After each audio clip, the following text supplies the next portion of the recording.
ጤና ይስጥልኝ የተወደዳችሁና የተከበራችሁ የኢትዮኒውስ ቤተሰቦች እንደምናላችሁ ሰላምታችን በያላችሁበት ይድረስ። እነሆ አዳዲስና ወቅታዊ መረጃዎችን አዘጋጅተን ወደ እናንተ ማድረስ ጀምረናል። ከኢትዮኒውስ ልዩ መረጃዎች ጋር አብራችሁ እንድትቆዩ ግብዣችን ነው። በቅድሚያም አርዕስተ ዜናዎችን አስቀድማለሁ። በአማራ ክልል ጎጃምና ወሎ ቀጠናዎች በአገዛዙ ጦርና ፋኖ ኃይሎች መካከል በቀጠለው ውጊያ ከፍተኛ ሰብአዊና ቁሳዊ ጉዳት መድረሱ ታወቀ። በሌላ በኩል ላለፉት ተከታታይ ቀናት በገፍ ወደ ሰሜን የተንቀሳቀሱ የአገዛዙ መከላከያ ሰራዊት ሀጎስ መስፍን የተባለ ታጣቂ ይዟቸው የነበሩ አካባቢዎች ጨምሮ እስከ ተከዘ ባሉ ቀጠናዎች መስፈሩ ተሰምቷል። በዝርዝር እናየዋለን። የብልጽግናው አገዛዝ ጠቅላይ ሚኒስትር አብይ አህመድ ኢትዮጵያ የመስፋፋት ፍላጎት የላትም ማለታቸው ተሰማ።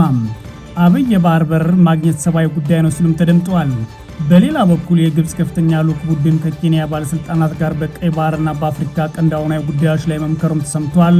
ይህንንም ዝርዝሩን ተሰምታላችሁ። በደቡብ ኢትዮጵያ ክልል ከዚህ ቀደም የጸጥታ መደፍረስ ከነበረባቸው ከጋሞና ጋርዲዮላ ዞኖች የአገዛዙ ሰራዊት ለቆ መውጣቱን ተከትሎ በስፍራው አለመረጋጋት መከሰቱን የአካባቢ ነዋሪዎች ተናግረዋል።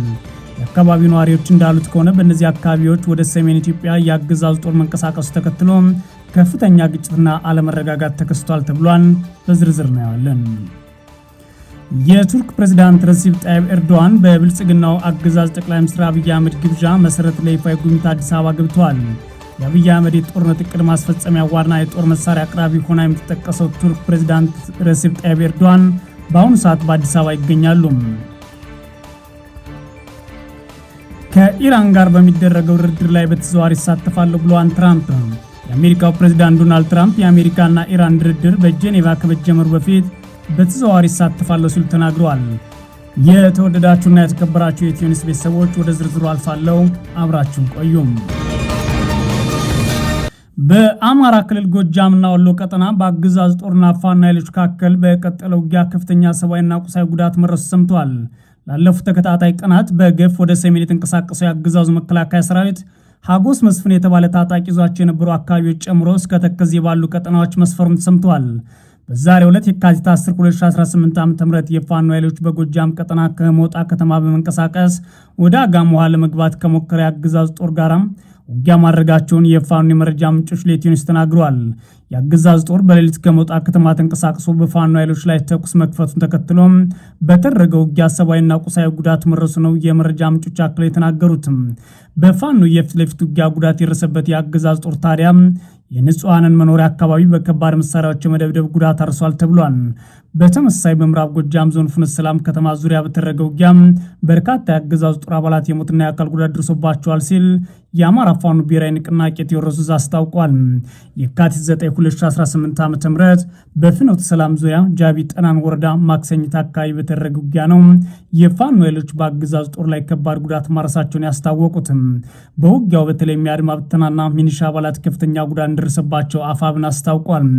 በአገዛዙ ጦርና ፋኖ ኃይሎች መካከል የሚደረገው ውጊያ በወሎ ቀጠና የቀጠለ ሲሆን የፋኖ ኃይሎች በላስታ በከፈቱ ውጊያ ከ80 በላይ የአገዛዙ ወታደሮች መደምሰሳቸውን የአማራ ፋኖ ብሔራዊ ንቅናቄ ምኒልክ ዕዝ አስታውቋል። ዘመቻ ሀቢብ የሱፍ በሚል የፋኖ ኃይሎች በላስታ ቀጠና ቡግና ወረዳ አይና ከተማ ዙሪያ በከፈቱት የማጥቃት ውጊያ ነው በርካታ የአገዛዙ ጦር አባላት መገደላቸው የተሰማው። ሁለት የፋኖ ብርጌዶች በቅንጅት አገዛዙ ላይ በከፈቱት ውጊያ ከደረሰው ሰብአዊ ጉዳት በተጨማሪ በርካታ የጦር መሳሪያ በፋኖ ኃይሎች መማረኩን ነው አፋብን ምኒልክ ዕዝ ያስታወቀው። በተጨማሪም በቀጠናው ከጭላ ወደ አዚላ በተሽከርካሪ ሲጓዝ በነበረ የፖሊስ አመራሮችና አባላት ላይ የፋኖ ኃይሎች የደፈጣ ተኩስ ከፍተው ጉዳት መድረሱም ተሰምቷል። በተመሳሳይ በትላንትናው ዕለት የካቲት 9 2018 ዓ.ም በደቡብ ወሎ ዞን ወረኢሉ ቀጠና ሰኞ ገበያ የተባለ አካባቢ በምሽት በተደረገው ውጊያ ምሽግ ላይ የነበሩ የአገዛዙ ጦር አባላት መገደላቸውን የኢትዮኒውስ የአካባቢ መረጃ ምንጮች ተናግረዋል። በአካባቢው ውጊያ የከፈቱት የአማራ ፋኖ ብሔራዊ ንቅናቄ ምኒልክ ዕዝ አሳምነው ዕዝ በጋራ በመሆን እንደነበረም ነው የመረጃ ምንጮች አክለው የተናገሩት። በሌላ በኩል በገፍ ወደ ሰሜን የተንቀሳቀሰው የአገዛዙ መከላከያ ሀጎስ መስፍን የተባለ ታጣቂ ይዟቸው የነበሩ አካባቢዎች ጨምሮ እስከ ተከዜ ባሉ አካባቢዎች መስፈሩ ተሰምቷል። የብልጽግና አገዛዝ ከወራት በፊት በምዕራብ ጠለምትና ዋልድባ አካባቢ ሲንቀሳቀሱ የነበሩ በሀጎስ መስፍን የሚመራ 107 ታጣቂዎች እጅ ሰጡ ማለቱን ተከትሎ ጉዳዩ አነጋጋሪ እንደነበር ይታወሳል። አገዛዙ ከሰሞኑ ከመላ ሀገሪቱ ከፍተኛ ቁጥር ያለው የመከላከያ ኃይሉን ወደ ሰሜን እያጓጓዘ እንደሚገኝ የተዘገበ ሲሆን በዛሬው ዕለት የሚወጣው መረጃ እንዳመለከተው ደግሞ የአገዛዙ ጦር ቀደም ሲል ያልነበረባቸው የተከዜ አካባቢዎች ላይ እየሰፈረ ይገኛል። በዚህም የአገዛዙ ጦር ከሰፈረባቸው አካባቢዎች መካከል በምዕራብ ጠለምትና ዋልድባ ቀጠና በሀጎስ መስፍን ይመሩ የነበሩ ታጣቂዎች ይዘዋቸው የነበሩ ስፍራዎች እንደሚገኙበት የመረጃ ምንጮች ተናግሯል። በቀጠናው በተለይም የአገዛዙ ጦር 10ኛ እዝ ነው በብዛት ካምፕ እያደረገ የሚገኘው ተብሏል።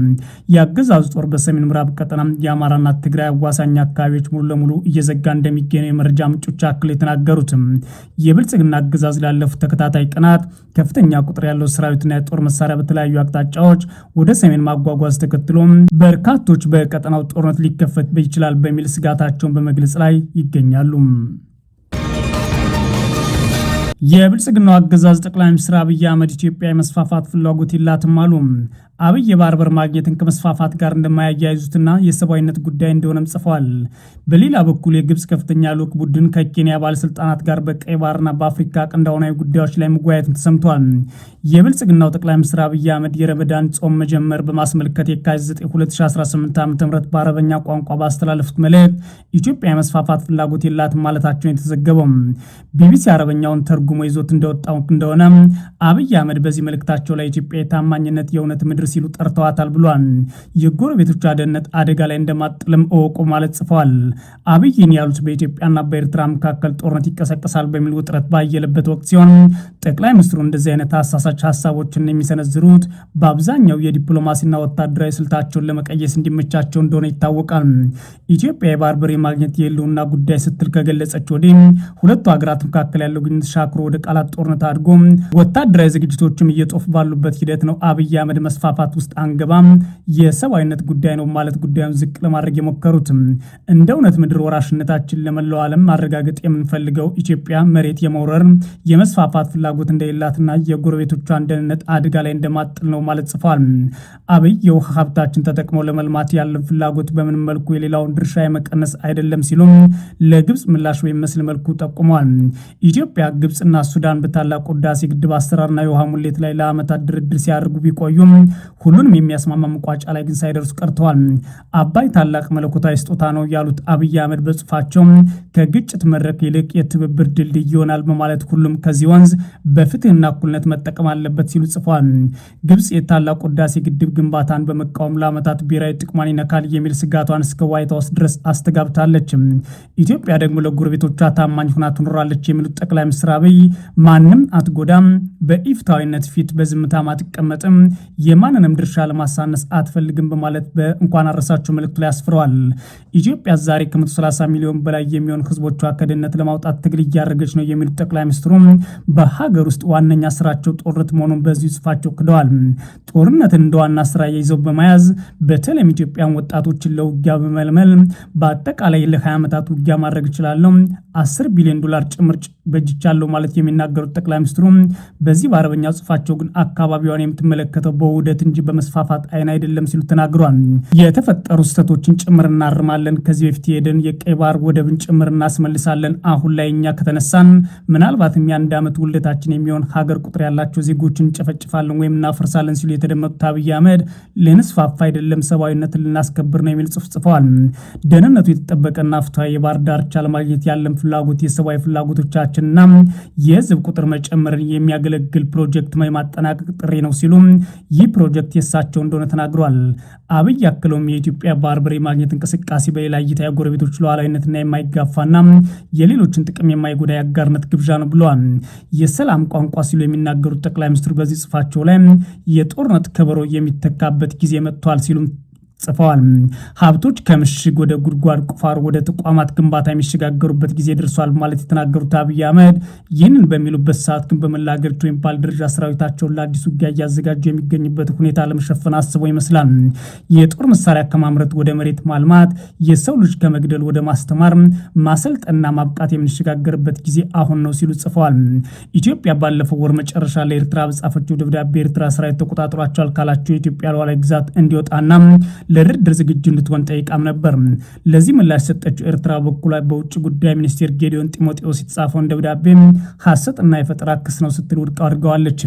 በሌላ በኩል አብይ አህመድ አሁን ላይ እየከሰሰች ነው ማለት አባይንም ሆነ ውሃው እንዲሁም ግድቡን በእናንተ ላይ ጉዳት አያመጣም ያሏት ግብጽ አጠቃላይ የውጭ ጉዳይ ሚኒስትሯ የሚመራውና በቀይ ባህርና በአፍሪካ ቀንድ ጉዳዮች ላይ ውይይት የሚያደርግ ልዑክ ኬንያ ገብቷል። ይህ የግብጽ ከፍተኛ ልዑክ ቡድን በኬንያ ባለስልጣናት ጋር በቀይ ባህርና በአፍሪካ ቀንድ አሁናዊ ጉዳዮች ዙሪያ ተወያይቷል። በግብጽ የውጭ ጉዳይ ሚኒስትር ባደላ ብላቲና የውሃ ሀብት እንዲሁም መስኖ ሚኒስትር ሃኒስ ወይላም የተመራው ከፍተኛ ልዑክ የካቲት 9 2018 ኬንያ ጎብኝቷል የተባለው የግብጽ ከፍተኛ ባለስልጣናት ከኬንያ ዋና የምክር ቤት ጸሐፊ ሙሳሊያ ሙሳቪዲና ሌሎች ከፍተኛ ሹሞች ጋር በቀይ ባህርና የአፍሪካ ቀንድ አሁናዊ ሁኔታዎች ላይ መወያየታቸውን ቢቢሲ ዘግቧል። በደቡብ ኢትዮጵያ ክልል ከዚህ ቀደም የጸጥታ መደፍረስ ከነበረባቸው ከጋሞና ጋርዲዮላ ዞኖች የአገዛዙ ሰራዊት መውጣቱን ተከትሎ ከፍተኛ ግጭት መቀስቀሱ ተሰማ። በስፍራዎቹ አለመረጋጋት መከሰቱን ደግሞ የአካባቢው ነዋሪዎች ለኢትዮጵያ ኢንሳይደር መናገራቸው ተሰምቷል። የአገዛዙ መከላከያ ሰራዊት አካባቢዎችን ለቆ ወደ ሰሜን አቅጣጫ እየተጓዘ ሲሆን አሁን ላይ በአብዛኛው የኢትዮጵያ አካባቢዎች ያለው ሰራዊት ከለቀባቸው አካባቢዎች አንዱ ይህ የደቡብ ክልል ሆኗል። ይህ የደቡብ ክልል ኢትዮጵያ በተለይም ጋርዲዮላና ሌሎች አዋሳኝ አካባቢዎች ላይ አገዛዙ የህዝብን ጥያቄ በመከላከያ ሰራዊት ሲያፍን የቆየ ሲሆን ሰራዊቱ ጥሎ ሲወጣ ደግሞ የንጹሃን ጉዳትና አለመረጋጋት ተከስቷል። አንድ የክልሉ ኃላፊም ስለ ጉዳዩ ለሚዲያ ሲናገሩ በስፍራው በተፈጠረው አለመረጋጋት በሰዎች ላይ የደረሰ ጉዳት የለም ቢሉም ነገሩ ግን የሰፋ እንደሆነ ነዋሪዎች ተናግሯል። ከትላንት በስቲያ እሁድ የካቲት 8 2018 ጀምሮ የጸጥታ መደፍረስ ካጋጠማቸው የደቡብ ኢትዮጵያ ክልል አካባቢዎች መካከል የጋሞ ዞን አርባ ምንጭ ዙሪያ ወረዳና የጋርዲዮላ ዞን ደራሽ ወረዳ እንደሚገኙበት ነዋሪዎች ተናግሯል። በአርባ ምንጭ ዙሪያ ወረዳ የሚገኙ አንድ የአካባቢው ነዋሪ የጸጥታ አለመረጋጋት የተፈጠረው የዘይሴ ብሔረሰብ በሚገኝባቸው ቀበሌዎች መሆኑን አመላክተዋል። ትላንትና አመሻሽ ላይ ደግሞ አካባቢው በተለይም ዘይሴ ወዘቃ የተባለ ቀበሌ ላይ የተኩስ ድምጾች ይሰሙ እንደነበረ ነዋሪ ተናግሯል። ከዚህ ቀደም ራስን በራስ ከማስተዳደር ጥያቄ ጋር በተገናኘ በዘይሴ ብሔረሰብ መኖሪያ ቀበሌዎች ግጭቶችና አለመረጋጋቶች እንደነበሩ የሚናገሩት ነዋሪው የትላንት ሁኔታም ከዚሁ ጋር የተገናኘ መሆኑን አስረድተዋል። በአካባቢው በተፈጠረ አለመረጋጋትና ተኩስ ምክንያት ከአርባ ምንጭ ዲዶ እንዲሁም ኮንሶ የሚወስደው አውራ ጎዳና እስከ ትላንትና ምሽት ድረስ ተዘግቶ እንደነበር ነዋሪ ተናግረዋል። የብልጽግና የጸጥታ ኃይሎች በአካባቢው ላይ ከረሱ በኋላ ለጥቂት ሰዓታት ታዲያ ጎዳናው የተከፈተ ቢሆን ተመልሶ ተዘግቷል ሲሉ ነዋሪ ተናግረዋል። በትላንትና ሁለት ሌላው አለመረጋጋትና ግጭት የተከሰተው በደቡብ ኢትዮጵያ ክልል የሚገኘው ጋርዲዮላ ዞን ነው።